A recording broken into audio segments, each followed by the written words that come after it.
বর্তমানে জি বাংলার জনপ্রিয় ধারাবাহিকগুলির মধ্যে অন্যতম ফুলকি।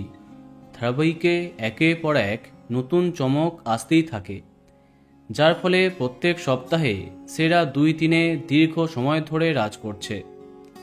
শুরু থেকে ধারাবাহিকে নায়ক নায়িকার মতো খলনায়কের চরিত্রটিও সমান জনপ্রিয় হয়েছে। এখানে রুদ্র চরিত্রে তাক লাগিয়েছেন টেলি অভিনেতা সুদীপ সরকার। ফুলকির এত জনপ্রিয়তার পিছনে তার অবদান অনেকটাই। কিন্তু টেলিপাড়ায় চর্চা, এবার এই ধারাবাহিকে শেষ হতে যাচ্ছে রুদ্র চরিত্রটি। অন্যদিকে স্টার জলসার নতুন গল্পে অন্যতম প্রধান চরিত্রে চলে যাচ্ছেন সুদীপ সরকার।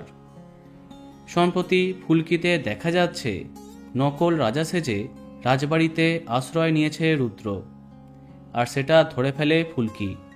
মুখোশের আড়ালে রুদ্রই যে শয়তানি করছে সেটা সবার সামনে সে নিয়ে আসছে। এরপরে রুদ্রর ওপরে গুলি চলে।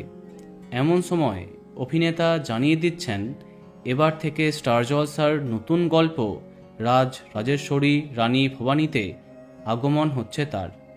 একেবারে নতুন চরিত্রে তাকে দেখা যাবে। সম্প্রতি কিছু ছবি শেয়ার করেছেন তিনি। সম্ভবত এখানেও তাকে খল চরিত্রে দেখবে দর্শক। চরিত্রের নাম রঘুনন্দন মৈত্র। তাহলে কি ফুলকি ছেড়ে একেবারেই এই ধারাবাহিকে চলে এলেন তিনি? এখনও জানা যায়নি সেই বিষয়ে। তো বন্ধুরা, এখন তোমার কি মন্তব্য কমেন্টে জানাতে পারো। আর এই রকমই আরও অনেক ভিডিও পেতে সাবস্ক্রাইব কারেন্ট বস। ধন্যবাদ।